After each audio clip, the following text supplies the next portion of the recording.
நீலகண்டம்னு சொல்லிக்கிட்டே இருப்பார். அவருக்கு திருமணம் ஆகின்றது. இளமை காலம். அவர் இன்பத்துறையில கொஞ்சம் எளியராக வாழ்ந்தார் அப்படிங்கிறது ஒத்துக்கொள்ள வேண்டிய வரலாறு. இதை எல்லாருமே ரொம்ப அழுத்தமா தான் எழுதுறாங்க. மனைவி தவறாக நினைத்து பேசினார் இருக்குமோ என்கின்ற சந்தேகத்தில் பேசினார் அப்படின்னு சில பேர் சொல்லுவாங்க. அப்படி கிடையாது. அவர் இன்பத்துறையில் எளியராகவே வாழ்ந்தேன் என்று பிற்காலத்தில் அவரே அதை ஒப்புக்கொண்டு சொல்லுகிறார்.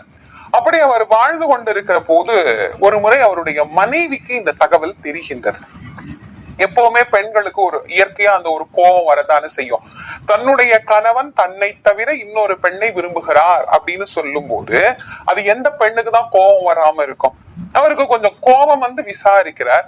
விசாரித்த உடனே அவர் ஆம் என்று உண்மையை ஒத்துக்கொள்கிறார். அவர் பொய் சொல்ல மாட்டார். ஏன்னா அவரு நெற்றியில திருநீரு, வாயில சிவனுடைய நாமம், கழுத்துல ருத்ராட்சம், முழுக்க சிவப்பழமாக இருக்கிறார்.